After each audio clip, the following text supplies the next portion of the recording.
Arratsaldeon, guztioi.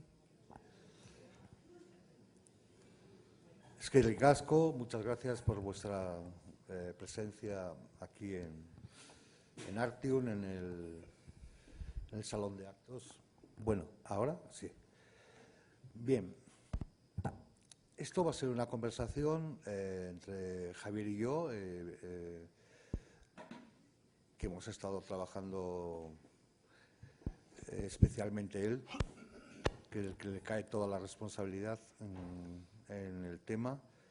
Pero antes quisiera decir un par de cosas, básicamente. Lo primero es que el catálogo ya está, es un catálogo que ha diseñado Nerea, maravilloso, es una verdadera joyita, con las imágenes, toda la exposición in situ, es decir, no las imágenes están como están en la propia sala, con su contexto. Luego también hay que decir que el catálogo, vamos a dejar, si alguien lo quiere adquirir, el precio de venta en público está son 20 euros, pero a quienes hayan venido aquí se les hace un 20% de descuento, les quedarán 15, y a los amigos del museo, un poco más barato, en 12. Bueno, dicho esto, que luego si queréis lo podéis adquirir o no.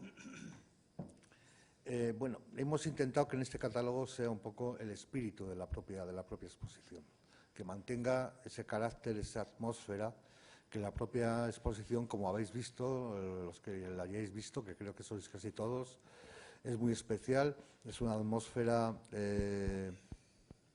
diferente, habitualmente diferente. Hemos jugado con las distintas posibilidades, viendo un poco lo que es la morfología, lo que es la propia obra, el carácter que tiene de joya, de joyita, de las obras, que no son muy grandes, son pequeñitas, la exposición no son 1000 metros cuadrados que podrían haber sido, sino que son 200 metros cuadrados para 10 obras, creo que son 10, ¿no, Javier? Sí, 10. Bueno, son 9, pero vale, vamos a considerar que son 10 porque es un número más redondo. Sí. Como todo es una representación, consideramos que han sido 10. Javier me ha dicho que no está nada nervioso, como le veo ya se lanza. Incluso me ha dicho a decir, ¿es que esta gente que viene aquí no tiene casa o qué? O sea que vamos a pasarlo bien. Bien, bueno, agradeceros, como os digo, esto, y agradecer, por supuesto, a toda la gente que ha participado en esta exposición, que ha sido un equipo 100% en Artium, menos la gente que ha estado fuera. Primero, Antonio Altarriba, el gran Antonio Altarriba, que ha escrito de cada una de las piezas un pequeño relato, y luego Nerea Lecuona, y luego otra serie de personas que, bueno, ha salido todo bien. Tenemos la felicidad de que salga el catálogo antes de que cierre la exposición y en pleno verano, que no es muy fácil. Yo no sé si quieres hacer una pequeña presentación, una pequeña pregunta. Esto va a ser un poco preguntarnos, contestarnos, ver diapositivas, ver imágenes. La primera que he puesto es esta, la del estudio de Javier, que es el lugar donde ha ido pariendo todas estas pinturas y esculturas. Y como veis, bueno, yo lo considero así, el clásico estudio de un artista, donde tienen los pinceles, hay un caos muy controlado ahí. Y el cuadro que está puesto en el caballete es uno de los cuadros que si lo reconocéis, es el cuadro del microondas que está abajo. En ese momento lo estaba pintando. Javier. Bien, yo nada, saludaros a todos, daros las gracias por haber venido por aquí, y creo que has dicho tú ya todo lo que hay que decir para una presentación. Vámonos, podríamos casi no para una presentación. Y casi que podríamos empezar ya un poquito a entrar en el juego este que nos hemos planteado, que a mí me hace mucha gracia gente que me encontraba que dice, voy a ir a tu conferencia. Y digo, hombre, no me acojones, porque conferencias son palabras mayores. Vamos a hacer una especie de charla, vamos a charlar un poquito, vamos a intentar sobre todo charlar con el público, porque puesto que posiblemente la gran parte de la gente que estáis aquí ya habéis visto la exposición, a lo mejor tenéis por ahí preguntas en la cartera, y estamos aquí para responder todo dentro de un orden y dentro de lo que podamos. Entonces, igual podemos empezar. Empieza, si quieres. Bueno, pues ya sigo yo, ya que he cogido el tranquillo. Hay una pregunta muy recurrente que a mí se me ha formulado en las distintas visitas que he hecho y en el contacto con la gente que ha visto la exposición. Bueno, yo les digo pues, que la exposición esa es fruto del trabajo mío y de un comisario. Pues aparte que la palabra comisario ya es fea de por sí, la gente se extraña mucho y dice, ya, pero ¿qué es un comisario? ¿Cuál es la labor de un comisario? Luego todavía ha venido más adelante una palabra nueva que se ha puesto de moda, que es el curator. El curator que aquí se ha traducido como curador, que todavía es una palabra, en mi opinión, más fea, porque da casi a entender como que el arte está enfermo y tiene que venir alguien a solucionar algo. Yo, desde mi poco conocimiento del léxico y todo esto, sé que más o menos, pero esto nos lo va a explicar ahora Dani mejor, entre la palabra curator y comisario prácticamente vienen a decir lo mismo, a significar lo mismo. Creo que habrá algún matiz, porque en mi opinión la única diferencia que hay es que una palabra deriva del francés, de commissaire, y la otra palabra viene del inglés, pero a su vez al inglés pasó desde el latín. Por lo tanto, ambas palabras tienen una misma raíz latina que hace referencia a curar en el sentido de cuidar algo. Cuidar, en este caso, por extensión, se supone que es al arte, es una colección de un museo, es decir, sería una especie de equivalente al conservador.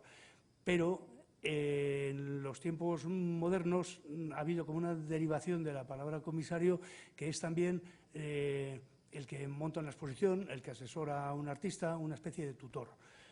Yo lanzo la pregunta, que posiblemente ha sido más larga que lo que va a ser tu respuesta, pero tú, como comisario mío en este caso y de otro tipo de exposiciones, creo que puedes aclarar esa duda, y una vez aclarada ya nos lanzamos al trapo a hablar de lo que estamos.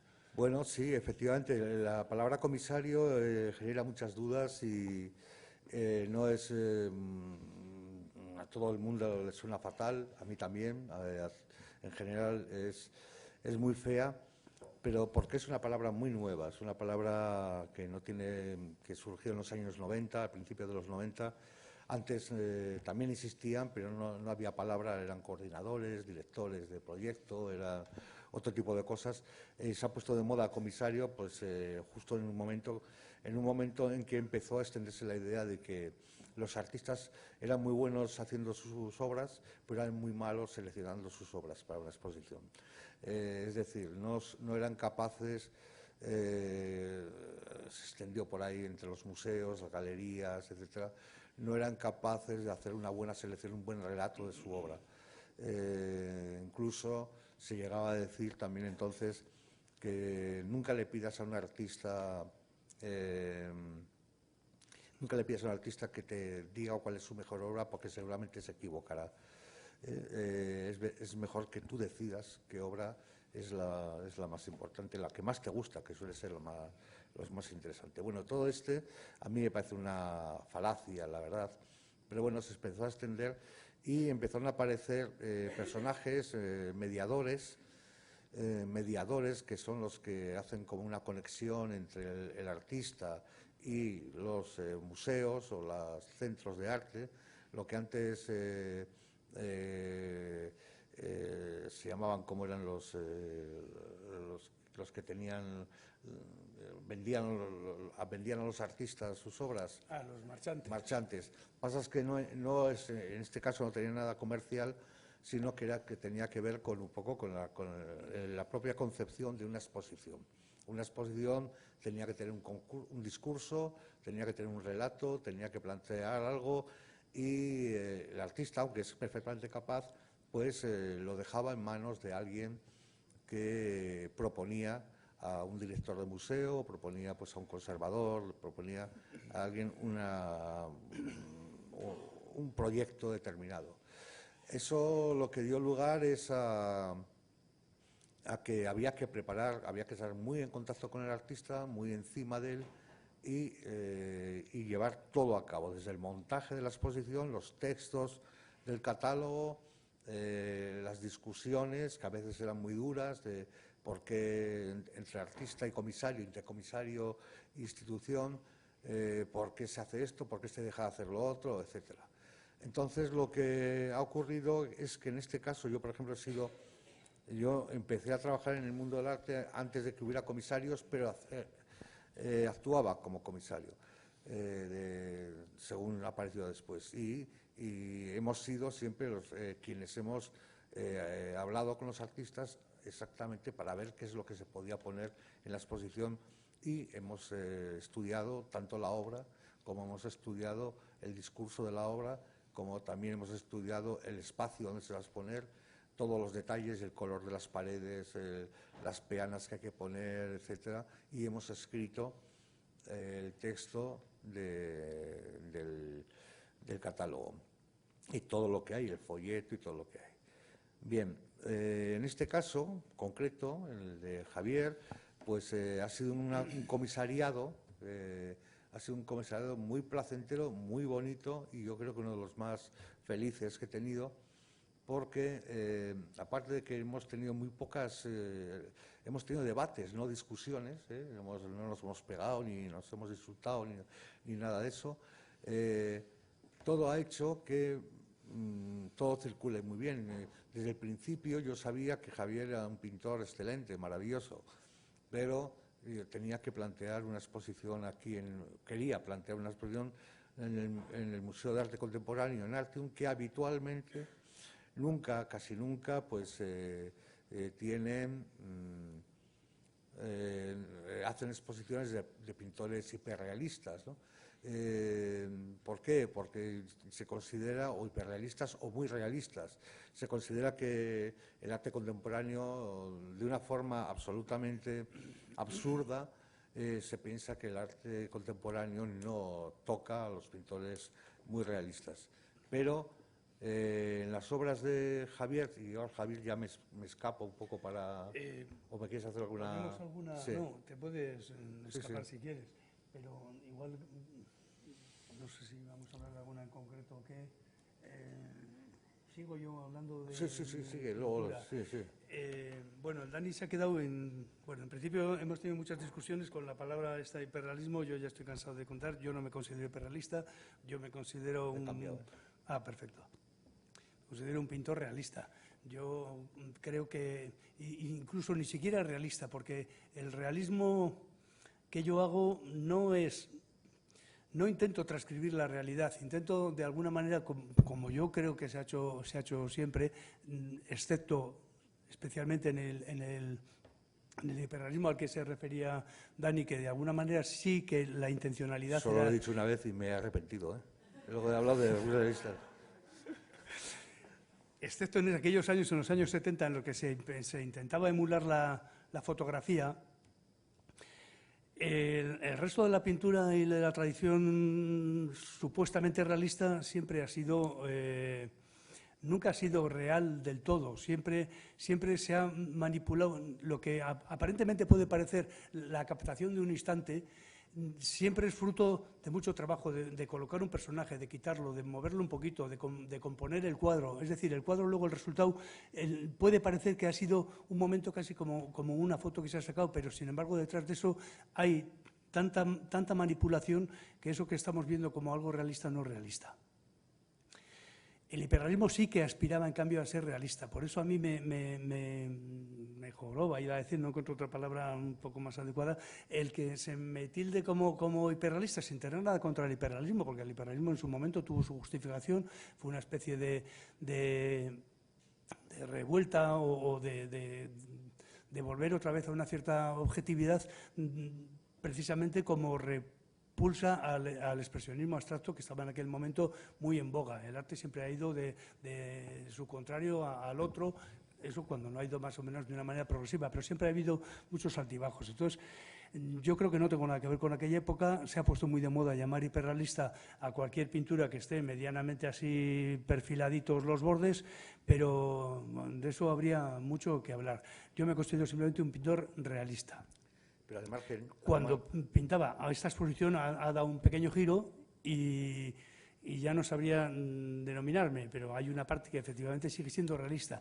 Pero incluso esa parte realista, precisamente por eso que os he dicho de los cambios, de incluso cambios de perspectiva, de muchas cosas, suelo utilizar yo la palabra más que aspiro a una verosimilitud. Es decir, por así decirlo yo, a partir de fotos, de muchas fotos, yo me invento mi propia composición, pero hago que parezca creíble. Eso es verosímil, pero no realista, porque lo que yo he pintado en el cuadro no existe en la realidad. No sé si me estoy explicando, pero sé que me entendéis.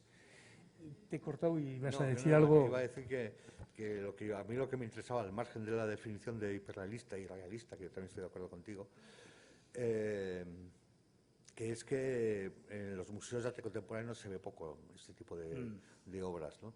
Se ve poco y entonces, lógicamente, de ese tema hablamos mucho en su momento, y podemos hablar un poquito más adelante de por qué se ve poco y por qué esta obra está en el Museo de Arte Contemporáneo y qué es lo que hace, ¿no?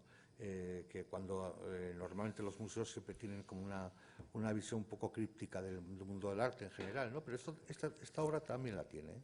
Esta también tiene una complejidad, ¿eh? Como podemos ver, es muy compleja, a pesar de que tenga una parte de la obra, porque tenemos que ver que cualquiera de las obras que hay ahí no es un cuadro y luego una escultura, sino que cada obra está compuesta de dos elementos, el cuadro y la escultura. Y si podemos incluso hablar de esto, ¿no? Pero igual lo que sí que podemos es comenzar desde el principio, que sería lo ideal. Sí. ¿Cómo partió el germen? Sí, cómo fue el asunto, ¿no? Que es, yo creo que muy interesante, ¿no? Esto surgió un día, casualmente nos encontramos por la calle, hace 2 años y medio aproximadamente, y yo venía de casa de un coleccionista, de una persona que tenía un cuadro de Javier. Mío. Este que está a la derecha, lo podemos ver incluso. ¿Está en grande ese? Sí. Bueno, está con la escultura. Intento localizarlo. Sí, yo me lo hago, sí. El siguiente. Bueno, esto es un primer plano, pero como es tan bonito, lo vamos a dejar así. Si habéis visto la exposición, pues sabéis que sigue por debajo la obra. Pues yo dejaría este. Espera. Yo quiero ver ese. Bueno, vale. Ese. Pero luego ponemos el conejito. Sí, esa obra, ese cuadro, lo tiene un coleccionista, es una colección particular. Y le dije, oye, pues acabo de ver un cuadro que lo ha depositado en el museo, que lo quiere depositar, tal cual. Y entonces me contó. Y entonces yo le dije. Dilo lo que me dijiste. Sí. Entonces yo le dije, pues tú lo que no sabes es que detrás de ese cuadro hay una maquinita que yo hice previamente para pintar el cuadro, mejor dicho, que la hice previamente, no sabía muy bien para qué, y luego a partir de ella hice un cuadro. Entonces Dani se quedó un poco como así, como diciendo, entonces dije yo. Esto está preparado, ¿eh?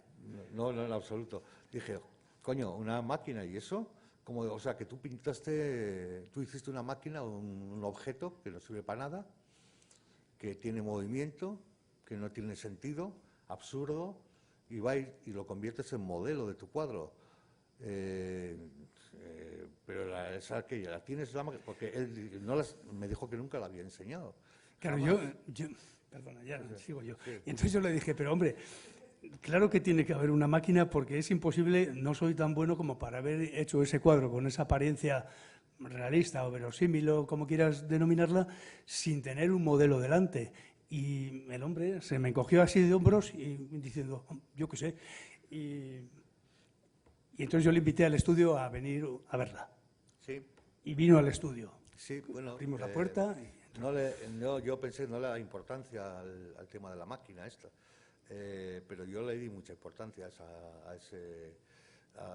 a esa máquina y al cuadro. Le di mucha importancia porque ahí se me encendió una bombilla, como veréis después, el de la calavera.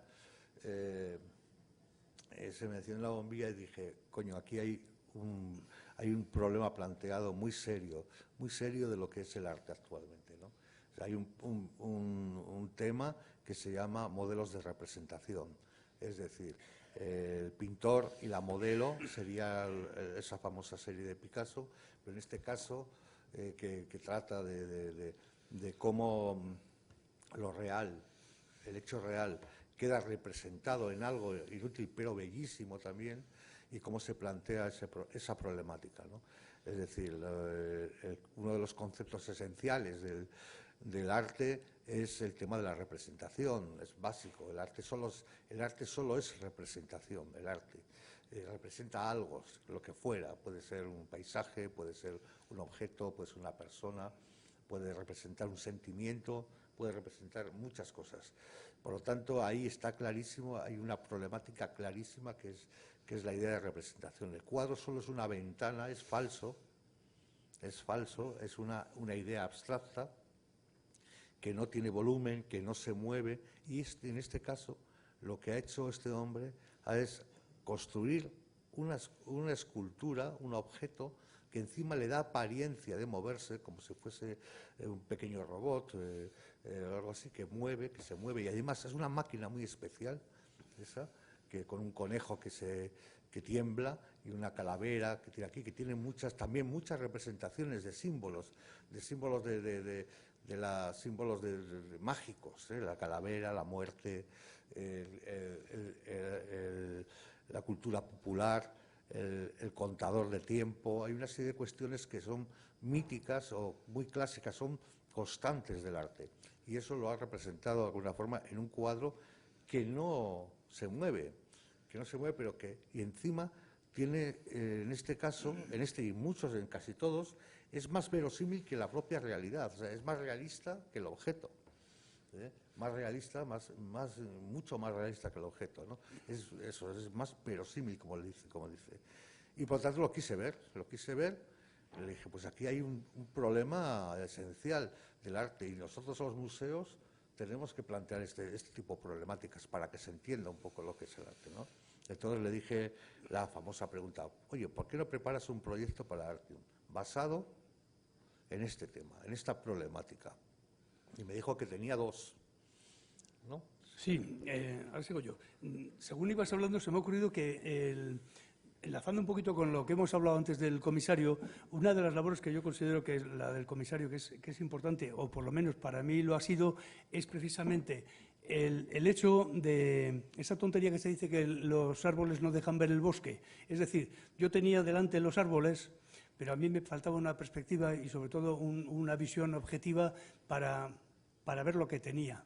Llega una persona de fuera, ya con una visión muy concreta de lo que es el arte, y lo que yo no estaba viendo teniendo la máquina delante, que aquella máquina efectivamente también estaba estableciendo un diálogo con la representación, y que de alguna manera también era arte, y que incluso en la relación que establecida entre el objeto y su representación lo convertían tanto máquina como el cuadro en una sola obra, supo verla Dani. Ese papel, por ejemplo, sí que me parece a mí muy importante en un comisario, que sepa vislumbrar precisamente algo que a lo mejor por estar tan cerca del objeto al autor, al artista, se le escapa. En este sentido, a mí me pareció que estaba tan meridianamente claro que flipé de que yo no había sido capaz de verlo hasta que este hombre apareció en el estudio y me abrió los ojos. Bueno. De alguna manera, aunque parezca muy hiperbólico todo lo que estoy diciendo, fue un poquito así, Dani. Respecto a lo que nos habíamos quedado en cuanto a la historia del cuadro, sí. ¿En qué punto estábamos? Porque se me ha ido la olla. Bueno, que fue el primer cuadro que yo vi. Ah, sí, y entonces, sí, perdona, y entonces yo le dije, bueno, pero si esto has flipado... Había visto muchos cuadros de él, pero solo el cuadro, y creo que este y otro, que ahora vamos a hablar un poco de él, este y otro eran los 2 únicos de los cuales había copiado una máquina que él mismo había hecho, no un objeto como un modelo. Copiar no me ha gustado. No, que había copiado, no copiar, no. Vamos a dejar representado. A veces se me escapan estas cosas, pero como lo de hiperrealismo. Pero no es copiar, además no es digno de mí decirlo. Este y otro cuadro, que hablaremos de él, son los dos únicos... No, hablamos ahora ya directamente. Sí, bueno, desde el anterior... Sí, entonces es cuando yo le dije, pues si has flipado con esto, tengo otra máquina. Y ya pues ya acabó de flipar. Yo creo que la segunda ya no le dio tanta importancia, como ya estaba avisado. No, y la otra pues es esta máquina. Esta máquina tiene una particular, ¿se puede contar estas cosas en público? Por supuesto, todo. Esta máquina, ya como anécdota, aunque muchos si habéis estado en alguna visita guiada ya lo habéis oído, tiene la particularidad de que la exposición, como habéis visto antes, se titulaba De lo perdido y lo recuperado. Esta máquina, esta obra se podría titular De lo perdido y lo no recuperado, el conjunto, porque el cuadro del que en la exposición solo aparece una fotografía del verdadero cuadro, realizado en el año 93, pues por el mercado del arte, que es así, y lo que sea, no vamos a hablar mal de nadie, 93, aunque deberíamos, 26 pues años. es un cuadro que desapareció, que no hemos conseguido localizar, que ha habido gente que me ha dicho, un escritor que estuvo viendo esto, me dice, pues ahí está el germen de una novela, ¿vale? Yo le dije, pues hazla, porque yo no sé hacerlo. Y eso, entonces, ha sido todo tan sin querer, pero de alguna manera nos ha puesto Borges, ya sabéis que el título está sacado de un poema de Borges. Borges anda mucho con los círculos, con el cosmos y el microcosmos, lo de fuera es lo de dentro. Entonces aquí se nos ha hecho también un círculo en el que lo perdido y recuperado se ha convertido en lo perdido y lo no recuperado en este caso. Nos ha redondeado, sin quererlo y sin haberlo buscado, se ha redondeado la exposición. Sí, dicho sea como una anécdota sin más. Este cuadro, bueno, esta es la segunda máquina, que también la tenía él, pero no tenía el cuadro. Entonces dijo, es al revés, Dani, perdona que te contradiga. Esta es la primera máquina. Esa fue la primera, pero esta fue la primera. Pero el primero que vi fue la anterior. Eso es. Fue la segunda que tuviste, pero sí, la primera en realización. Eso es. Bueno, pues lo que yo vi ahí, dije, bueno, pues acabo de proponer un proyecto para Artium, pero ya empezamos a fallar porque ya no tenemos el segundo cuadro, ¿no? Pero luego pensándolo un momento me di cuenta que realmente lo que hacía era redondear la jugada. Dani, eso nos dimos cuenta ya al final, cuando ya no había solución. Redondear la jugada. Es decir, efectivamente, el cuadro se ha convertido en una representación. La representación de la representación, una fotografía analógica que hizo César San Millán hace muchos años, yo creo que tendrá 20 y tantos años también. Sí, es del año 93. Es lo único que queda. Y luego esta mancha blanca, que es el tamaño real del cuadro. Y ahí, sabéis que en los museos, cuando se retira provisionalmente una obra, se pone una fotito del cuadro que está ahí. Y entonces nosotros hicimos lo mismo para jugar con la idea precisamente de cómo la fotografía, como todo el arte en sí se representa continuamente a sí mismo, totalmente, ¿no? Y de hecho es una máquina Dada. Se titula. Sí, la titulé Artificio Dada. Hice ahí un juego de palabras, en mi opinión, bastante malo, pero en aquella pues, se puede perdonar porque fue cuando yo era bastante más joven. Hace la jugada. Solo un detalle. La mancha esta que se ha referido a Dani como una mancha blanca quiere simular como si el cuadro realmente hubiera existido y hubiera estado colgado en la exposición, y de alguna manera, como en los museos andan muchas veces prestando obra a otros museos, pues queda la huella un poco más clarita, que es donde no ha dado la luz y no ha alterado el color de la pared, y ha quedado la huella. Y así hace un poquito referencia a cómo era el original. Sí, esta máquina es una verdadera maravilla. O sea, es una de las máquinas, artefactos de pintar, dadas, que yo he visto mejores que he visto en mi vida. O sea, es un pequeño objeto hecho con materiales absolutamente encontrados, donde hay dos pletinas de hierro que no sé dónde las habrá sacado. Están por ahí. Y tiene unos pinceles cogidos con unas pinzas o atados, y luego unas tijeras que se mueven vertiginosamente, ¿no? Que hacen el gesto de pintar al vacío, ¿no? Que están intentando encontrar su soporte, ¿no? Su soporte para dejar su huella, pero no puede, ¿no? Y eso es lo que era Dada. Dada era una crítica al arte, Dada y Duchamp y todo el mundo, una crítica al arte retiniano, donde llega la muerte de la pintura o la pretendida muerte de la pintura, etcétera, etcétera, y él ha pintado una máquina de esas, ha hecho una máquina y luego la ha pintado en un cuadro absolutamente retiniano y que encima ha desaparecido, que no somos capaces de encontrar, aunque yo encontré a un familiar del coleccionista, del galerista que había muerto y no sabían dónde estaba, ¿no? Pero se ha convertido casi en el elemento clave un poco de cuál es el concepto general de la exposición. Bueno, no sé, ¿quieres que este juego veis aquí? Sobre esa máquina yo creo que nos ha agotado lo que se puede. Bueno, se puede decir mucho más, pero como se puede hacer una tesis doctoral material, sobre esa máquina. Se puede hacer una novela, como me dijo el hombre este. Esto es en el catálogo, si lo tenéis, se puede ver un poco que hemos intentado expresar la idea del movimiento, que no es lo mismo que ha hecho él, aunque en el catálogo no se puede mover nada, solo las hojas, no se mueve nada las imágenes. Hemos intentado hacer esa idea del movimiento, donde el muñeco de la cultura popular, que también es otra cuestión, la utilización de la cultura popular, la cultura que utiliza, que consume la gente habitualmente, la cultura popular, no solo la cultura hipercompleja, ¿no?, sino lo cultural. Está relacionado, perdona, Dani, una puntualización. Está un poco relacionado porque los dadás precisamente empezaron también a reivindicar un poco el objeto fabricado en serie, es decir, de alguna manera el objeto popular. Lo más famoso es la fontana de Duchamp. Desde ese punto de vista, el pop vuelve a abordar otra vez el objeto común, el objeto popular. Hay una relación entre el dada y el pop. Me refiero que, así como la concepción de la máquina puede ser un poco dada, a su vez la incorporación de objetos de cultura popular, como es en este caso el Bugs Bunny, todavía enlaza más los dos movimientos, tanto el pop como el dada, ¿no? Sí.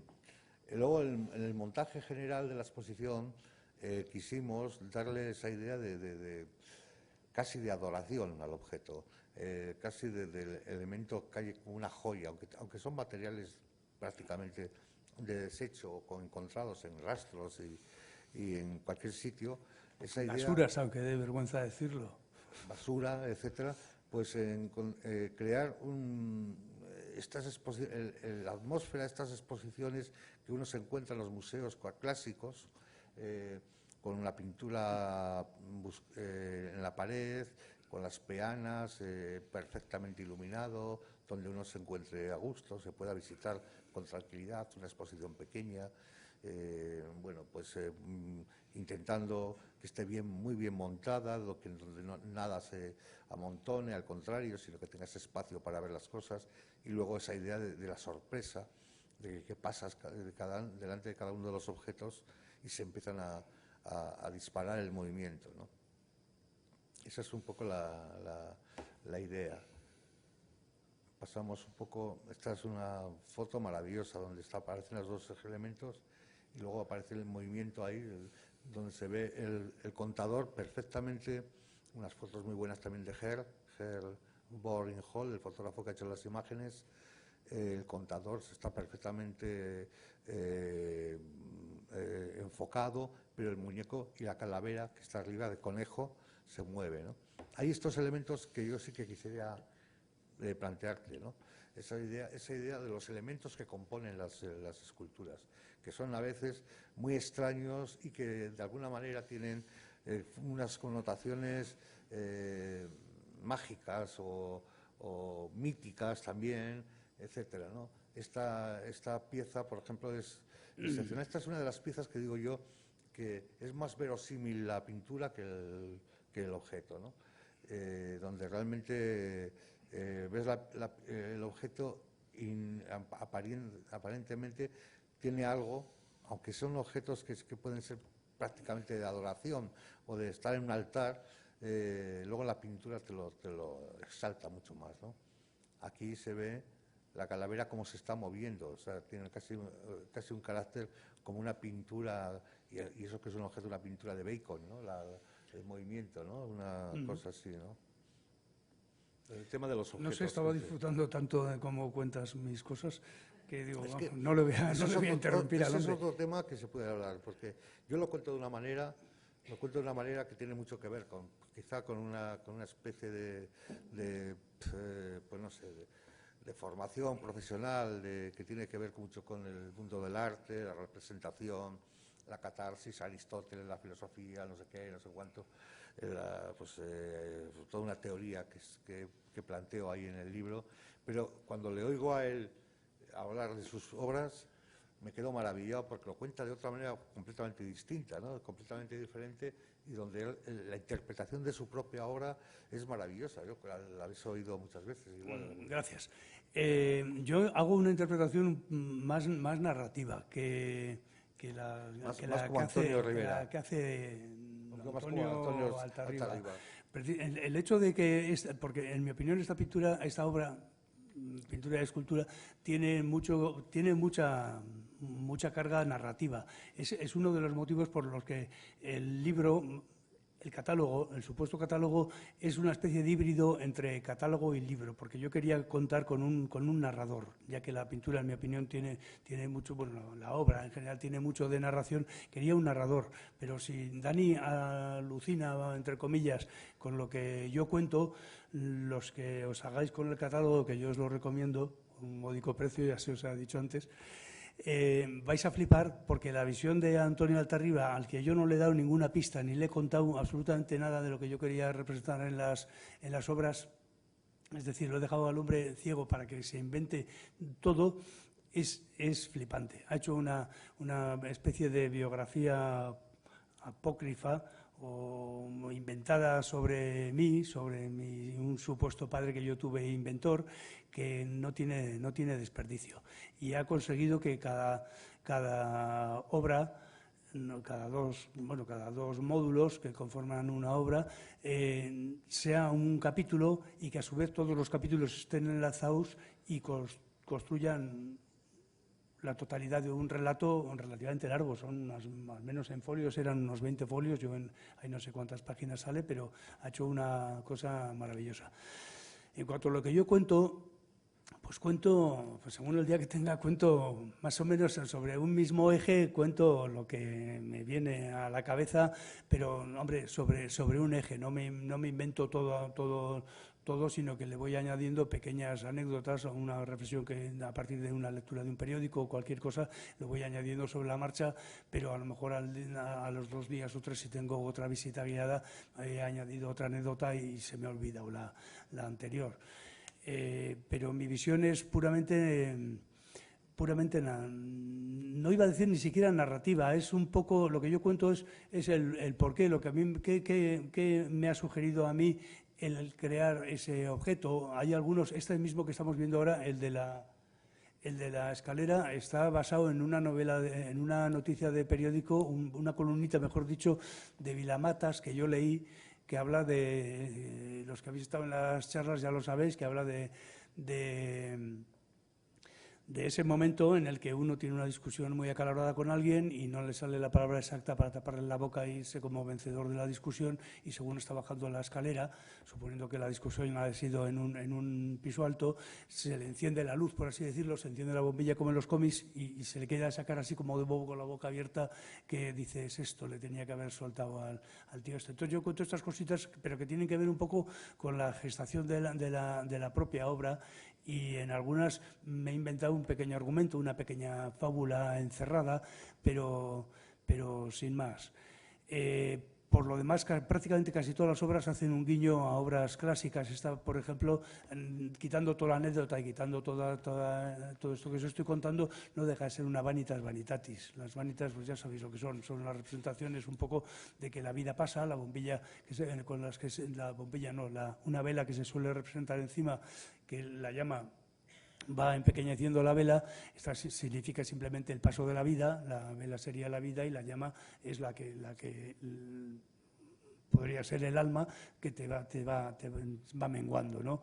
Entonces, esta y la del conejo, quitando la pequeña anécdota que yo pueda contar, son vanitas vanitatis. Prácticamente todas las obras tienen un pequeño giro al arte o guiño al arte, y simplemente con eso estaría justificado ya la explicación. Pero bueno, yo sobre eso, pues bueno, tiene una ventaja el hecho de que, al ser un pintor lento, pues también, mientras estás pintando, una vez que pones el piloto automático en la mano, va sola y entonces la cabeza empieza a funcionar. Y de vez en cuando te viene una ocurrencia más o menos brillante y la apuntas, y con eso te construyes una pequeña historia, pero sin más. No tiene mayor importancia que la historia que pueda ver. Perdona, que acabo ya, es un minuto. No tiene nada que ver con lo que pueda ver cualquier espectador según su propia experiencia o según la vida que lleve, o a lo mejor están viendo aquí en esta calavera, puede ver cada uno muchísimas cosas.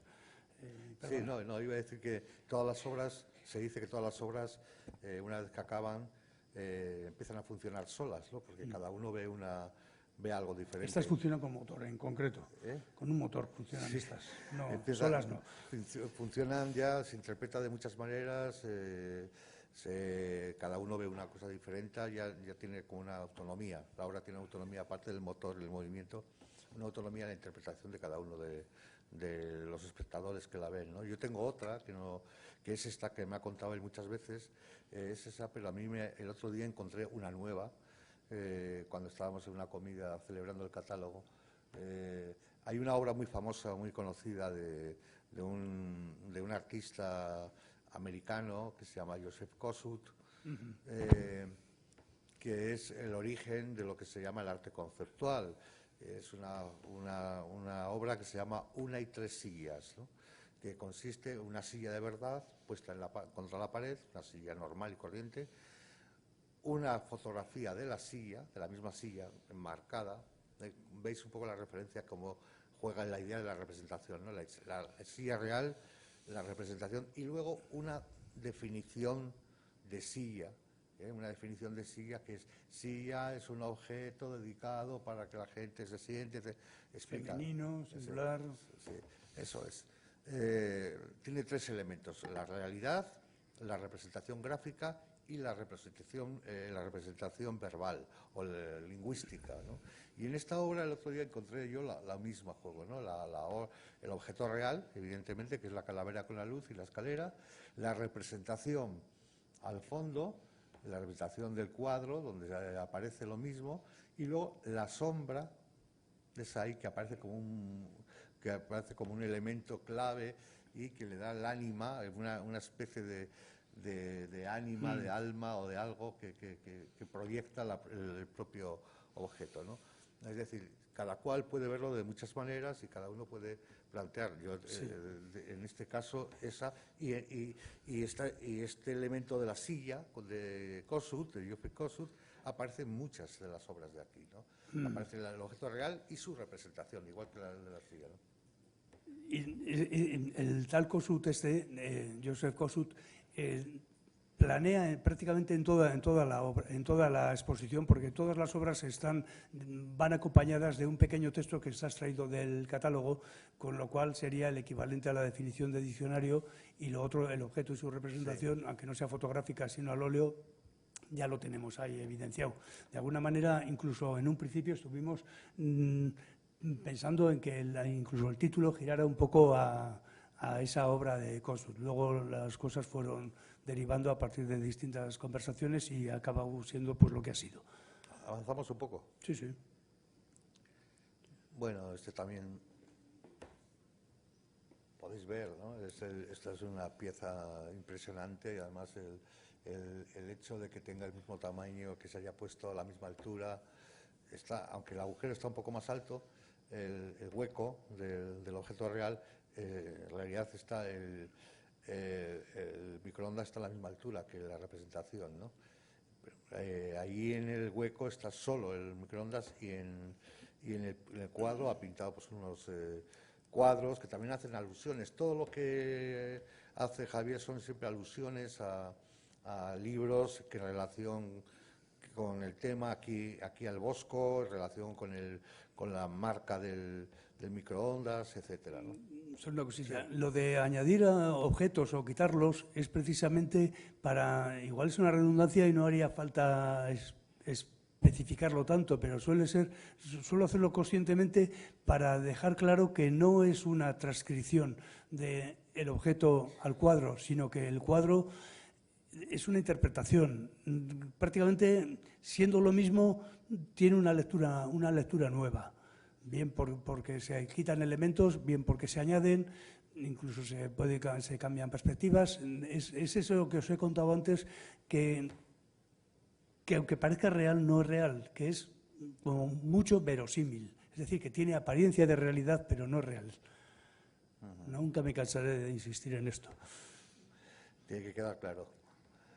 En este caso, aquí hay en esta obra, otra vez objeto y representación, evidentemente más, como él dice, más la cartela, donde dicen de qué está compuesto los objetos. Aquí hay una referencia al arte vasco, hay una referencia a Oteiza, que está representado en la escultura, o está puesto en la escultura, otra representación, está representado con una pieza esférica dentro de una esfera similar y con el propio frailecillo, porque yo Oteiza siempre lo he visto un poquito así, muy cascarrabias, pero a la vez como con un sentido como espiritual que yo lo veo en el fraile. De hecho, sabéis que tiene también un hermano que es franciscano, creo. Esta es una composición muy bonita con la peana blanca.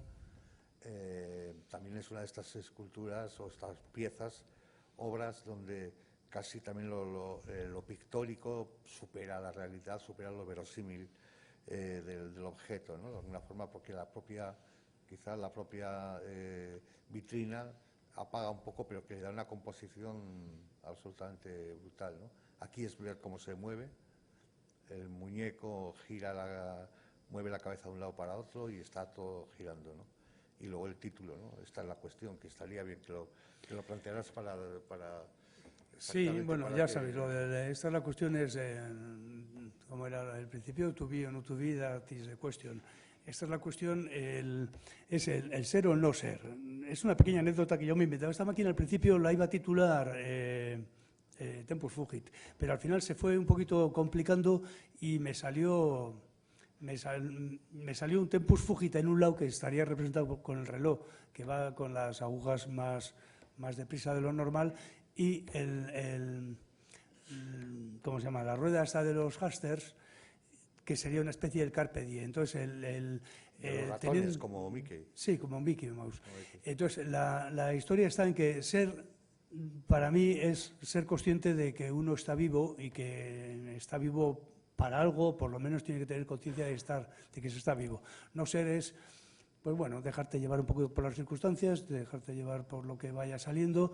Es decir, el pobre Mickey está ahí sumido entre la ruedita de decir, bueno, yo me voy a divertir y que pase lo que pase, como si se hunde el mundo, o decir, pues hombre, la vida pasa, igual tengo que hacer algo, qué sé yo. Está la duda es existencial entre ¿para qué estamos aquí?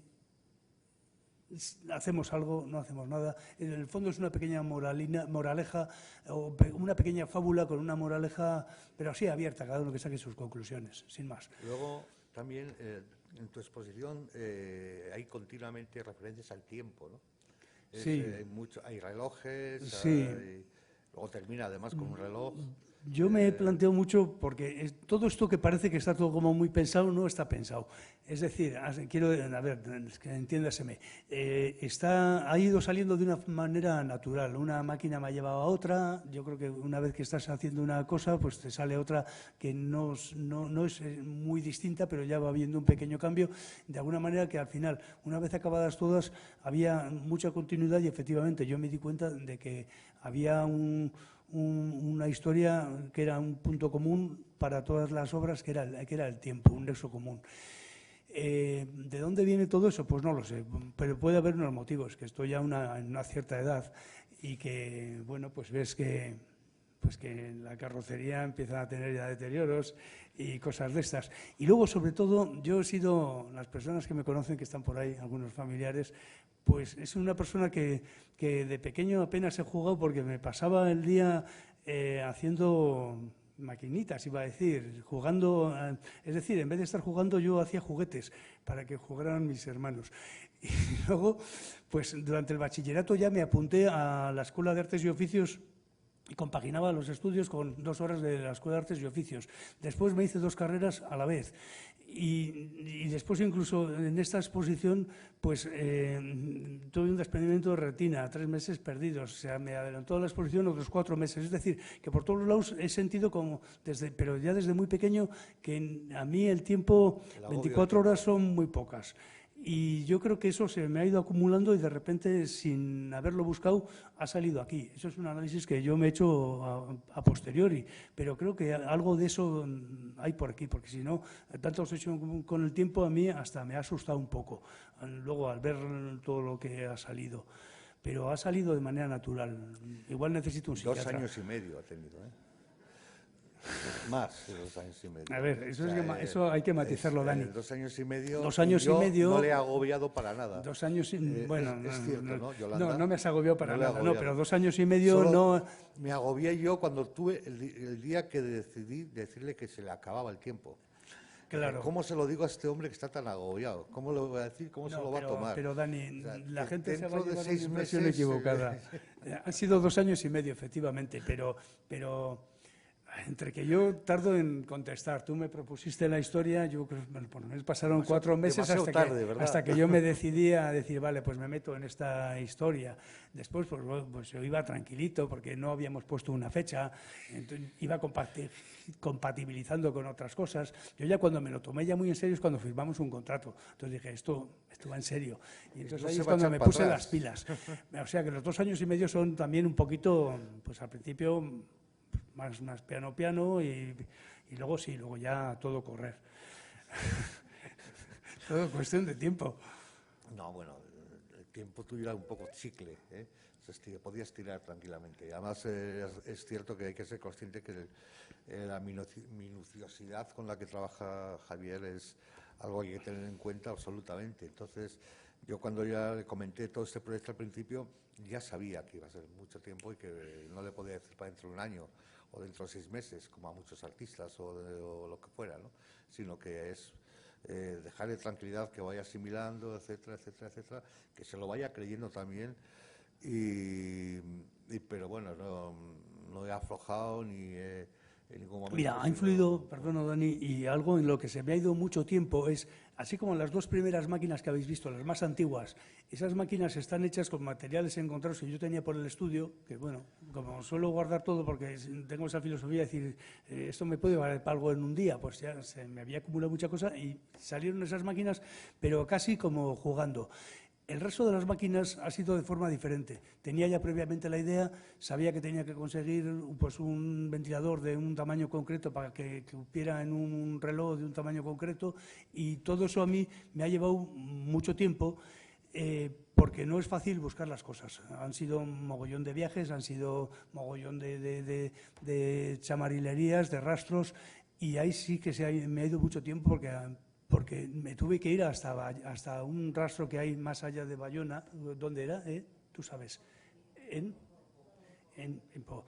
Bueno, pues hemos estado en un mogollón de sitios y ahí sí se me ha ido mucho tiempo, porque no era solo coger y entrar al estudio y ponerte a trabajar, sino había mucha labor de campo y hasta que no me quedaba yo contento con un objeto que había encontrado y decía, este es el que vale, no paraba y no empezaba esa obra, por lo tanto, y si no empezaba la obra tridimensional no podía hacer el cuadro. Entonces, ahí se ha ido mucho tiempo, pero ha sido por el planteamiento de trabajo.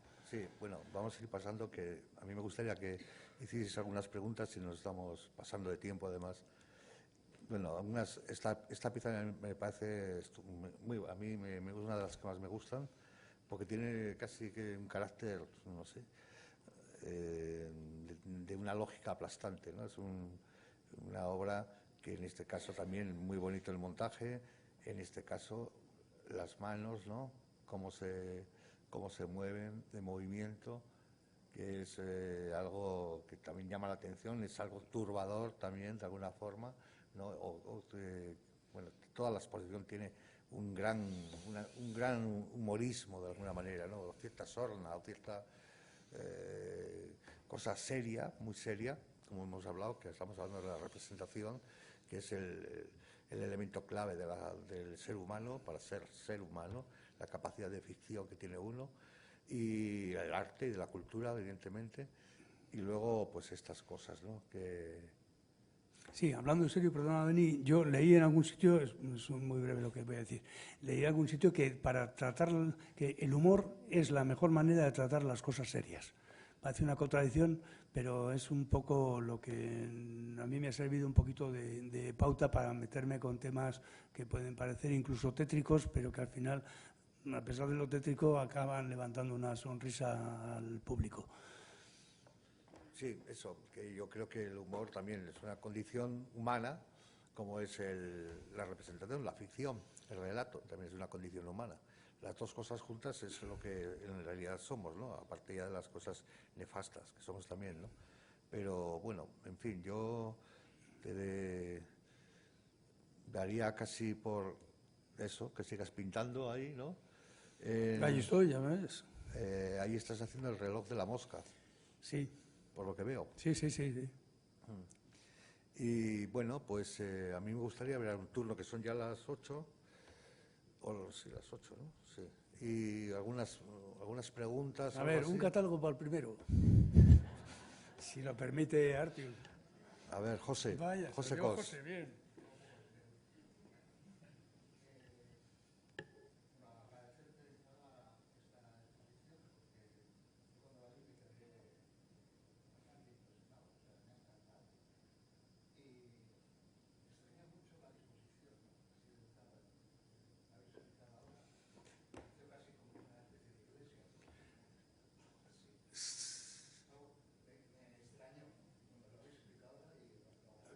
Sí, no, y no andas equivocado en lo de Iglesia, porque al ser de un tema así un poco pues, aparentemente trascendente, o aparentemente o trascendente directamente, el planteamiento era un poco como de hacer una especie de catedral minimal con su pasillo central y capillitas a los lados, ¿no? Era un poquito, al menos la idea que yo tenía en la cabeza, y había medios en Artium para hacerla, y estoy muy satisfecho de que se haya conseguido hacer. Le paso la palabra a Dani porque es el responsable, pero no es verde, es un azul. Explícalo tú. Sí. Había muchas opciones de muchos colores. Había la posibilidad de hacer un rojo, pero yo veía que muchas de las obras ya aparecían cosas rojos intensos, muy intensos y muy cálidos. Entonces yo elegí un color que quise que fuera un poco más contrapuesto, una contraposición a los colores muy cálidos de la obra, para que se resaltase de alguna forma, pero que no fuese un color histérico, sino que estuviese muy matizado y azulado, un poco frío de alguna manera, pero que da ese aire fresco y bueno, intenso, y muy atmosférico, ¿no? El azul, el hecho lo azulado casi atmosférico a la exposición. Pero yo quería, en realidad, hablar de tres cosas, o preguntar tres cosas, ¿no? ¿Consideras que... ¿Está bien? Sí. ¿Consideras que son objetos o esculturas? O, pregunta, ¿qué es lo primero que se te viene a la cabeza? ¿El objeto, la escultura, ahí me has pillado, o la... Espera. O el pensamiento, o la idea? Si pudiera ser... Repíteme la pregunta, que no si es capaz. puede ser. Y luego la otra, y ya me callo, y gracias por todo, es... no hablas de la pintura, hablas de los objetos. Habéis hablado de los objetos, pero ¿por qué no de las pinturas? A ver, empiezo por la última, que es la que más reciente tengo. Igual se nos ha escapado en algún momento hablar de los objetos, pero es que yo, no sé, es que abultan más. Me han costado más llevarlos, yo creo que no es más que eso. Pero normalmente yo suelo hablar de piezas o de la obra, y ahí me estoy refiriendo a las dos. Eso no quita para que hayamos podido tener algún desliz. Yo, Dani, no sé. En cuanto a si considero objeto o escultura, pues te voy a dar la respuesta. Lo considero objeto escultórico. Y la segunda pregunta no me acuerdo cuál era. La pintura. ¿Por qué no hemos hablado de la pintura? Porque si hemos hecho referencia, cada vez que decíamos la palabra representación estábamos hablando de la pintura. Creo que sí. Yo creo que hemos hablado mucho de pintura. Sí, Igual no hemos hablado de la técnica de la pintura. Efectivamente, de la técnica no hemos hablado, pero todas las palabras que hemos dicho de representación, ¿qué más hemos dicho? Bueno, pues el objeto plano, la pintura plana, bidimensionalidad. Bidimensionalidad, sí. Bueno, pero de todas maneras, si me permites, yo hablaría de obra de arte, podría ahora mismo hablar de disciplinas artísticas no tiene un sentido muy claro. Y en este caso, precisamente, se ha buscado un poco jugar con esa idea, ¿no? O sea, pintura, escultura, grabado, estatua. ¿Por qué se habla de esculturas sino de estatuas? Porque ahora fotografía, vídeo, hay muchas cosas, ¿no? En este caso hay una combinación de dos disciplinas, que es que lo lógico y lo académico, teóricamente, si hay que hablar de esa palabra tan horrible, es llamarte instalación, una instalación o de dos objetos, una pintura y una escultura.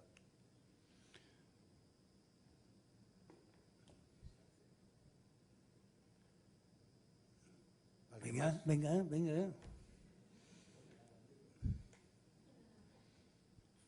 David.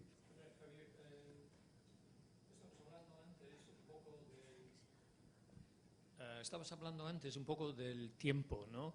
Hay muchos relojes, hay una expresión en inglés que time flies, ¿no?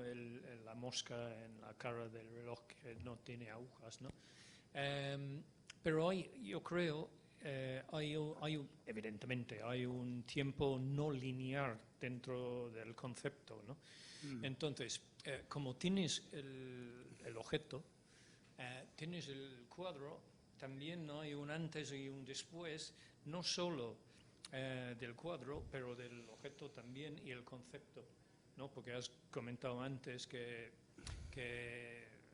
no son objetos inventados, tú tenías la idea antes de empezar con sí, objetos, ¿no? En los últimos. Entonces, sí, en los nuevos. Quiero que comentas un poco del tiempo fuera de lo que es la obra, ¿no? Porque para mí mirar las obras es un poco mirar tiempos en muchas direcciones, en muchos planos diferentes, ¿no? El tiempo no va necesariamente de mañana hasta la noche del nacimiento a la muerte de la persona o el objeto o la pintura, ¿no? Hay muchos más planos de tiempo, creo, dentro de la obra. ¿Estabas muy consciente del tiempo de creación, de lo que estabas representando en la obra con el tiempo de la muerte, en ese sentido? No sé si he entendido muy bien tu pregunta, pero a ver, ¿cómo te explico yo esto? Consciente, no. A ver, yo creo que lo he dicho, o si no lo he dicho, lo digo ahora. Yo me he dado cuenta un poco del tiempo que aparece representado a través de toda la exposición.